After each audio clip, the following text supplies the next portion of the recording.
이집트에서 이스라엘을 향해 가다 보면은 이렇게 삼각형으로 뾰족하게 나온 시나이 반도가 나옵니다. 이스라엘 백성들이 이곳에서 이제 광야 생활을 했다고 일반적으로 알려져 있고요. 또 이곳에는 수천 년 전부터 광야 생활을 하고 있는 이 베두인족이라는 사람들이 있어요. 그래서 이 머리에다가 뭐 이렇게 두르고 있는 사람들 있죠. 그래서 아직도 광야에서 생활을 합니다. 근데 이 한 베두인 소년이 태어나서 처음으로 현대 도시 예루살렘에 가본 거예요. 어려서부터 자기의 그 삶의 터전에서 광야에서만 살다가요. 이 여행이 어땠니? 라고 엄마가 물어봤더니 이 소년이 이렇게 대답합니다. 엄마, 모든 게 너무 빨라서 내 영혼이 내 육체를 따라갈 수가 없었어요. 이렇게 이야기를 했대요. 요즘 사람들은 빠른 걸 참 좋아하죠. 그런데 빨리 가다 보면 놓치는 것들이 많습니다. 모든 게 빠르고 편리한 2023년도를 살아가지만 어떻게 생각해 보면 30년 전, 40년 전이 더 좋은 것들이 많이 있었습니다. 제가 어렴풋이 생각나는 거는요, 이전에는요 스마트폰 같은 게 어디 있어요. 2000년도만 해도요 핸드폰이 이 플립 핸드폰을 쓰는데 흑백으로 화면이 나왔어요. 64음, 128화음 기억나세요? 이런 얘기하면 애들이 무슨 소리 하는지를 몰라요. 그런데 생각해 보면은요, 검색할 수 없었던, 내가 유용한 정보를 검색할 수 없었던 그때 훨씬 더 낭만이 있지 않았을까요? 좀 그런 생각 가끔 합니다. 늘 다니는 길도요, 천천히 걷다 보면 보이는 것들이 달라요. 자동차를 타고 다닐 때 다르고요, 빠르게 뛰어갈 때 다르고요, 내가 걸어갈 때 우리 주변에 보이는 것들이 달라집니다. 똑같은 길인데 왜 다를까요? 마찬가지로 우리 인생에서 광야라는 곳은요, 우리의 인생을 돌아볼 수 있게 해주는 곳입니다. 대개 칭찬은 사람의 내면에 긍정적인 영향을 미친다고 알려져 있죠. 하지만 칭찬보다 더 큰 영향을 주는 게 있어요. 뭔지 아십니까? 때로는 우리의 인생에 큰 어려움을 이겨낸 경험, 이 어려움을 이겨낸 경험이 우리의 삶을 훨씬 자신감 있고 활력 있게 만들어줍니다.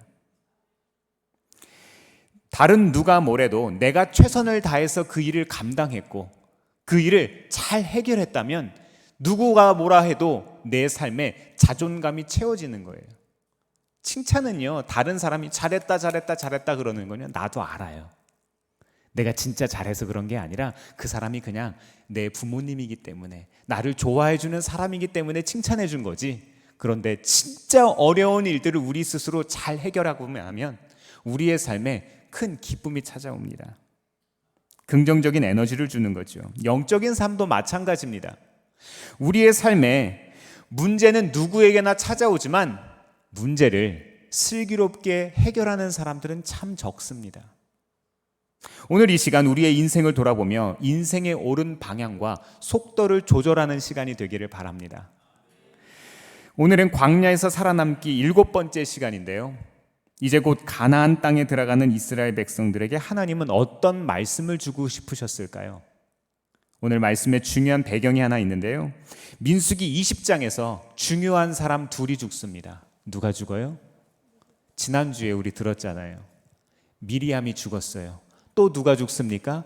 아론이 죽습니다. 정말 중요한 두 사람이 죽었어요. 이제 조금 있으면 누구도 죽을 거예요? 모세도 죽을 거예요. 지금 이 얘기는 무슨 얘기를 하는 겁니까? 시간이 흘러간다는 거예요. 역사가 흘러간다는 거예요. 영원할 것만 같았던 우리의 시대들이 가고 우리의 다음 세대들이 일어나는 세대, 아주 중요합니다. 이 민수기는요, 넘버스라고 부르거든요, 영어로. 근데 이 넘버스라고 부르는 뜻은 하나님께서 이 수를 계수한다는 뜻이에요. 이 사람들이 인구조사를 하는 내용들이 나오는 거예요. 그래서 인구조사가 2번이 나오는데 첫 번째 인구조사와 두 번째 인구조사의 결이 달라요.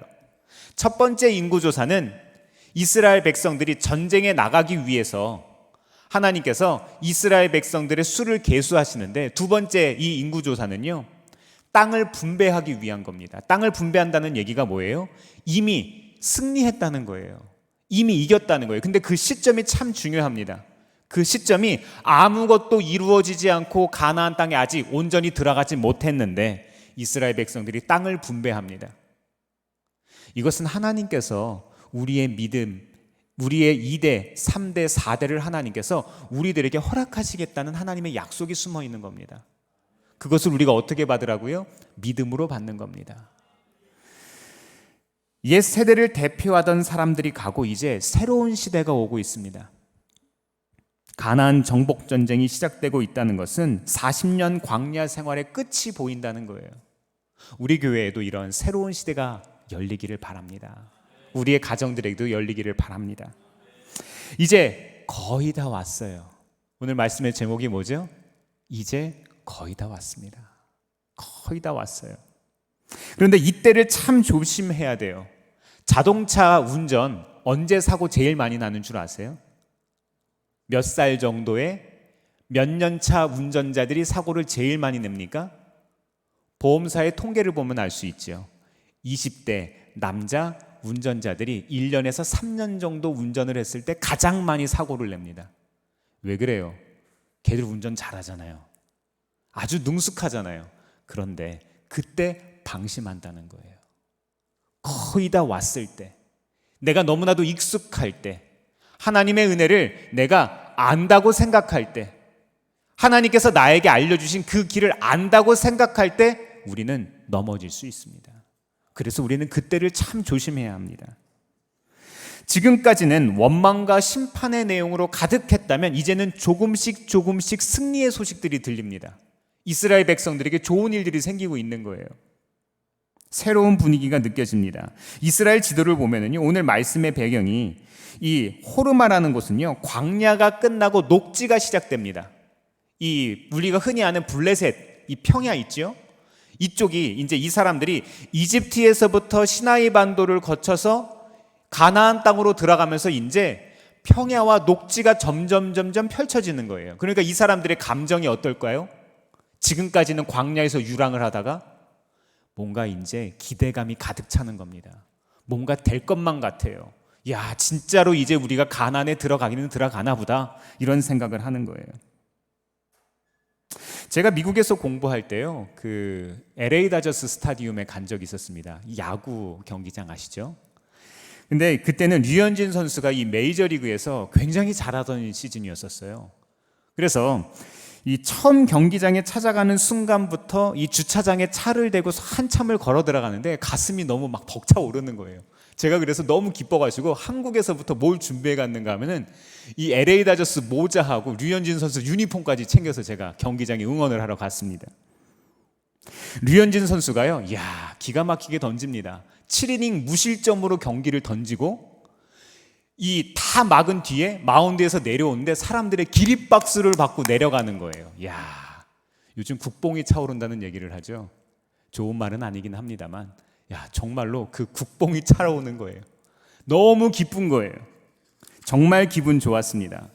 아마 이 이스라엘 백성들이 그와 비교할 수 없는 기쁨이 찾아왔을 거예요. 정말 한 사람만이 아니라 온 민족에 있는 사람들이 정말로 기다리고 또 기다렸던 그곳에 이제 간다. 거의 다 왔다. 들뜬 마음으로 행진을 시작해서 아다름길로 향하고 있습니다. 그런데 이때 이스라엘 백성들이 온다는 소식을 들은 사람이 있었습니다. 아랏의 왕이 위협을 느낍니다. 급기야 군사들을 데리고 나와서 싸움을 걸기 시작했어요. 그래서 이스라엘 백성들을 급습하고 몇 사람이 포로로 잡혀가게 됩니다. 안 좋은 일이 생기게 된 겁니다. 가나안 땅에 거의 다 왔는데 문제가 생기고 말았습니다. 첫 번째로, 광야와 같은 세상에서 우리가 살아남기 위해서는 무엇을 기억해야 할까요? 우리가 온전히 구별하면 하나님께서 온전히 승리하게 하십니다. 지금 이스라엘 백성들을 포로로 잡아간 사람들 누굽니까? 말씀에 보면 네겝 지방에 살고 있던 가나안 사람이라고 하는데, 이 사람들은 어떤 사람들이에요? 말씀을 자세히 보다 보면은요, 민수기 14장 39절에서 45절까지 말씀을 보면은요, 이 사람들의 정체에 대해서 나옵니다. 이스라엘 백성들이 출애굽한 후에 한 2년쯤 지나서 첫 번째로 겪은 전투가 나오는데요, 12명의 정탐꾼들이 이 가나안 땅을 40일 동안 돌아본 후에 두 가지 의견을 이야기를 합니다.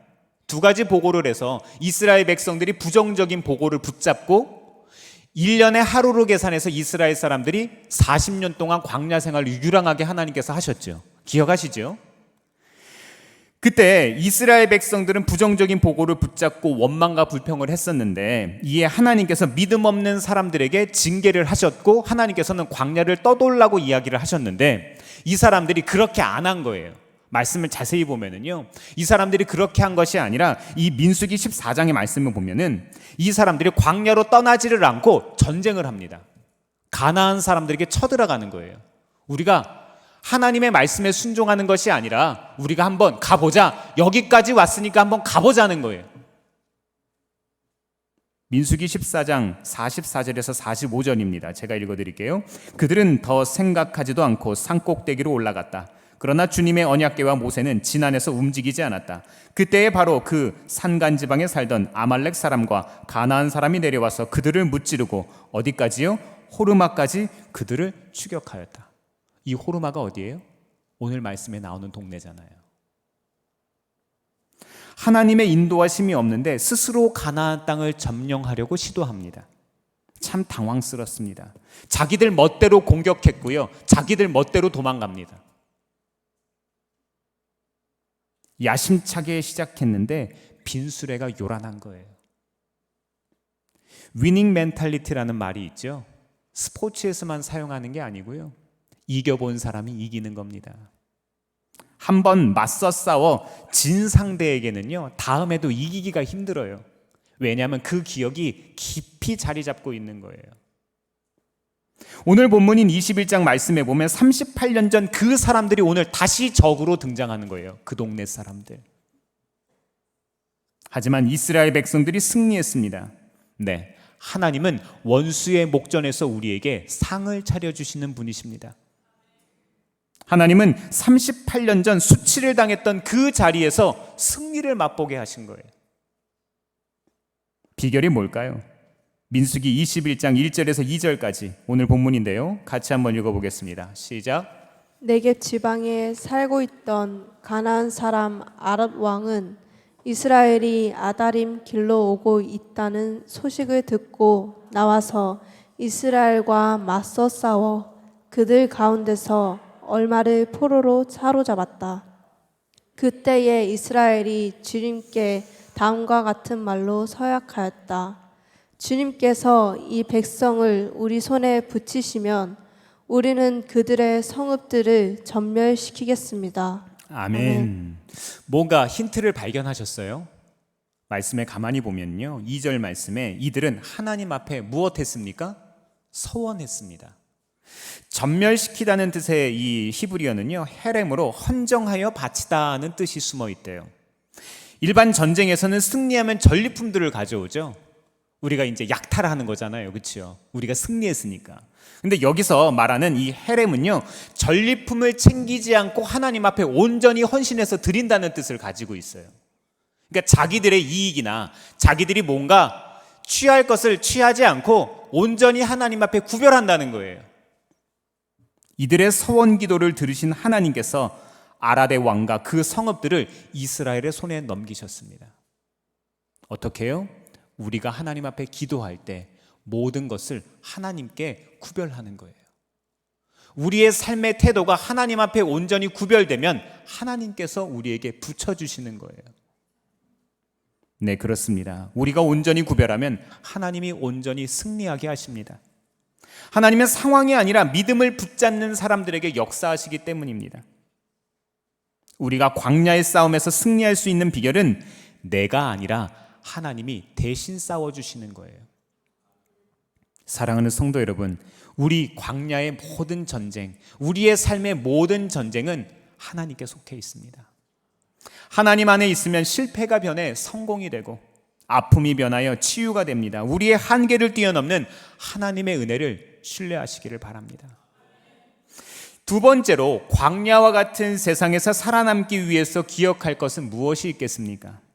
실수는 괜찮지만 불신은 안 됩니다. 복수전을 잘 치러냈습니다. 이스라엘 백성들, 이제 에돔 땅으로 돌아가기 위해서 남쪽으로 방향을 정하고 홍해 쪽으로 내려갑니다. 뭐가 좀 이상하죠?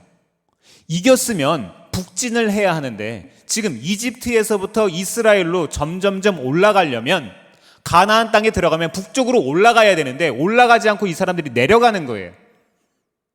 하나님께서 인도하시는 방향이 이상합니다. 모세가 인도하는 방향이 이상해요. 또다시 광야 쪽으로 내려가는 길이었기 때문에 백성들의 인내심이 바닥이 납니다.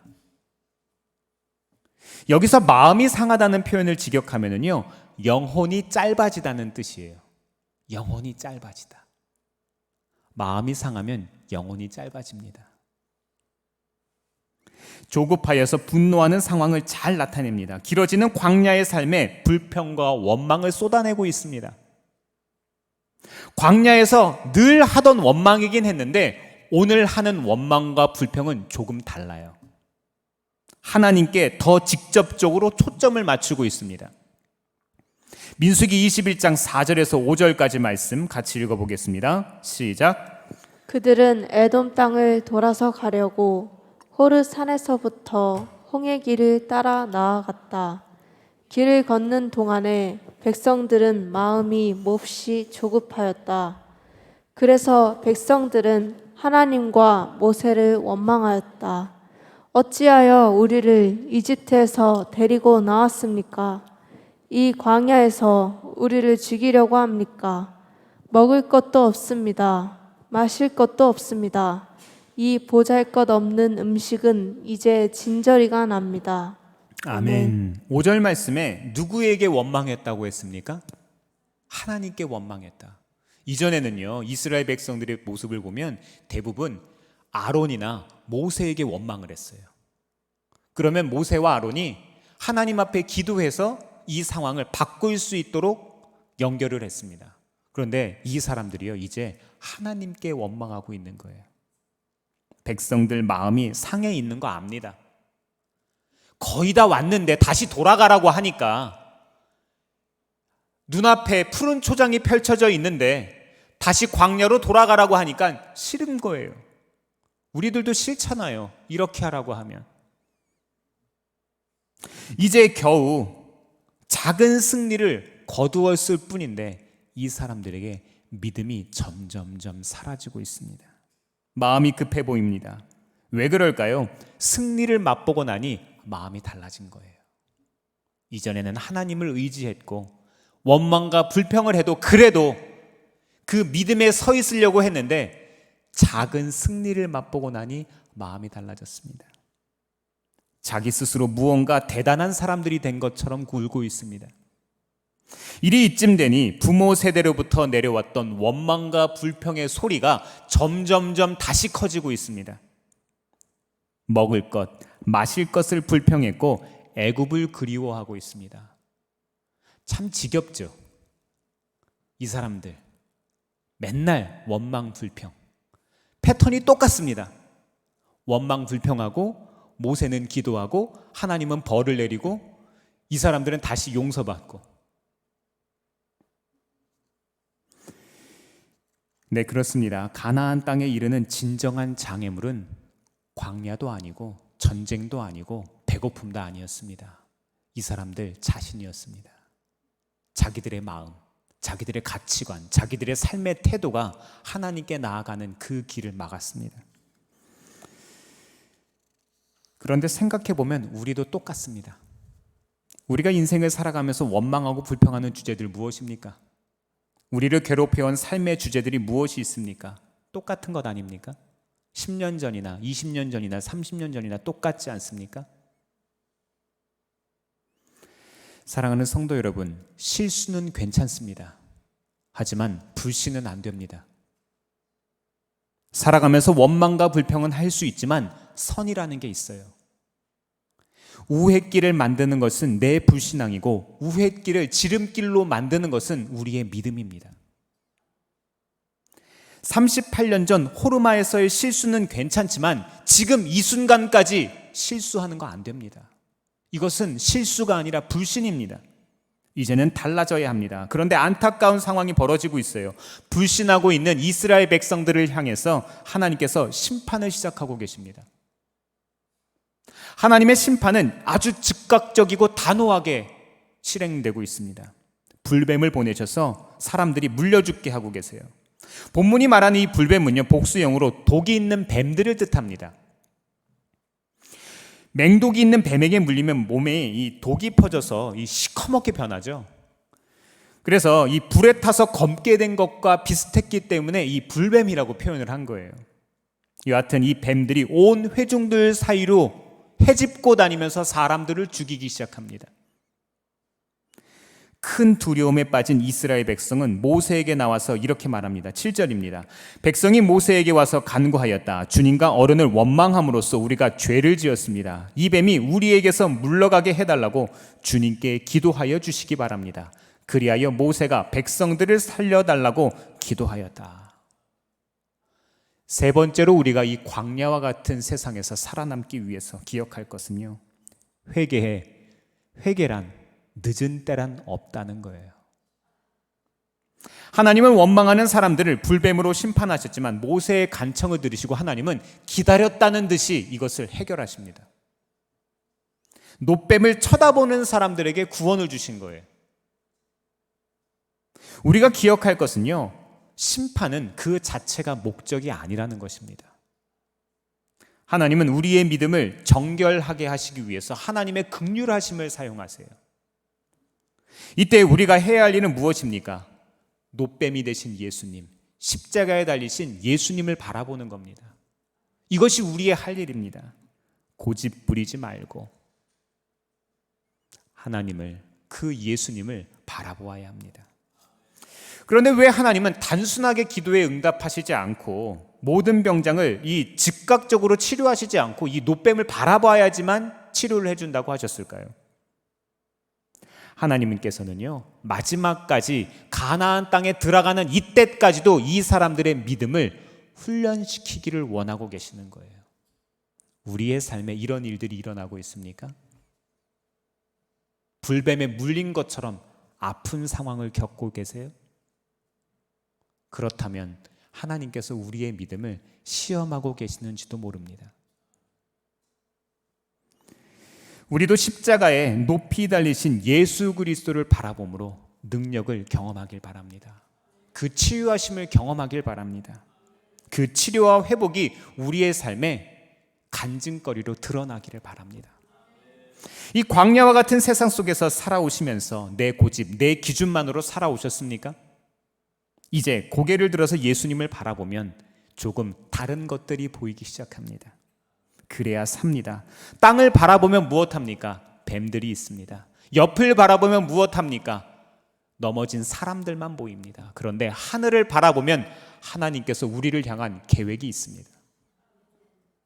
해답은 없고 여전히 불뱀 같은 그런 문제들, 이런 문제들이 우리의 삶에 여전히 있지만 우리가 믿음을 가지면 우리의 삶에 변화가 시작됩니다. 하나님을 바라보지 못하는 것도 죄예요. 사랑하는 성도 여러분, 회개엔 늦은 때란 없습니다. 이스라엘 백성이 자기들의 죄를 인정했을 때 하나님은 움직이기 시작하셨습니다. 말씀을 정리하면서 한 가지 깨달음이 있어서 좀 나누려고 합니다. 이 10절부터 20절까지 말씀의 장제목을 보면은요, 계속되는 여행이라고 써져 있어요. 이 말씀을 자세히 보면 비슷한 표현이 계속 반복됩니다. 10절부터 시작해서요, 진을 치고 떠나다, 진을 치고 떠나다, 이 말씀이 계속 반복돼요. 이스라엘 백성들이 하나님의 인도하심을 따라서 진을 치고 떠나고를 계속해서 반복한 거예요. 몇 년 동안이요? 신명기 2장 14절은요, 이곳까지 백성들의 여정이 38년 걸렸다고 이야기합니다. 가데스 바네아에서 잘못된 선택을 하고 38년을 돌아온 거예요. 광야 생활을 38년 했습니다. 지난 38년 동안 진을 치고 떠나고, 진을 치고 떠나고, 진을 떠나고 참 많이 수고했습니다. 저는 여기서 누가 생각나는 줄 아세요? 요한복음 5장에 38년 된 중풍병자가 생각났어요. 베데스다 못에 누워서 천사가 물을 움직이기를 기다리고 있던 그 사람, 병이 낫기 위해 애써보지만 늘 남보다 늦었던 사람, 인생에 최선을 다하지만 부족함만을 경험했던 그 사람, 인생의 구원을 바라지만 늘 얻지 못했던 그 사람, 그 사람이 누굽니까? 지금 우리라는 거예요. 이 사람과 이스라엘 백성들의 지난 38년, 우리들의 삶과 비슷하지 않습니까? 이런 상황에서 하나님께서는 예수님이라는 불뱀, 이 노뱀을 우리들에게 허락해 주신 거예요. 사도행전 4장 12절 말씀 함께 읽어볼까요? 시작. 예수 밖에는 다른 아무에게도 구원은 없습니다. 사람들에게 주신 이름 가운데 우리가 의지하여 구원을 얻어야 할 이름은 하늘 아래에 이 이름밖에 다른 이름이 없습니다. 아멘. 이제 조금 있으면 새로운 시대가 시작됩니다. 미리암도 죽고 아론도 죽고 모세도 죽고 여호수아와 갈렙이 이끄는 새로운 시대가 열립니다. 이제 더 이상 이 얘기는 무슨 얘기인가 하면요, 부모 세대가 자식 세대들과 같이 갈 수 없다는 얘기예요. 부모 세대는 다 죽잖아요. 여호수아와 갈렙만 남고 아무도 같이 갈 수 없습니다. 아무도 책임질 수 없다는 거예요. 아무도 도와줄 수 없다는 거예요.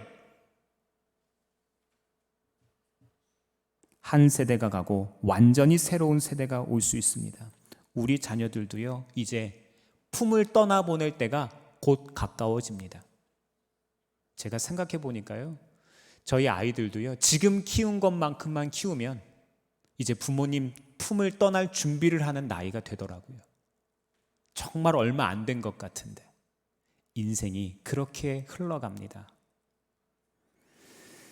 그런데 이들의 믿음의 현주소가 어떻습니까?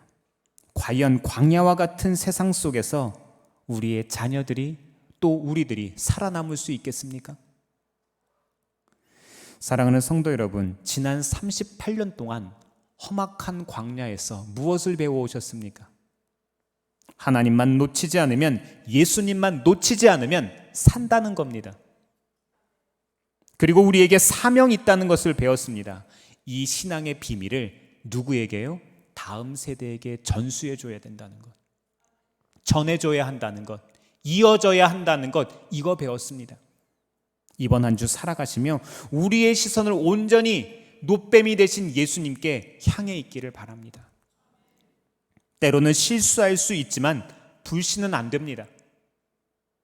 그리고 회개엔 늦은 때란 없다는 것을 꼭 기억하시고 주님께 돌이키시기를 바랍니다. 이렇게 하셔서 믿음의 간증거리들이 풍성하게 솟아나는 이번 한 주 살아가시기를 주의 이름으로 축원합니다. 기도하겠습니다.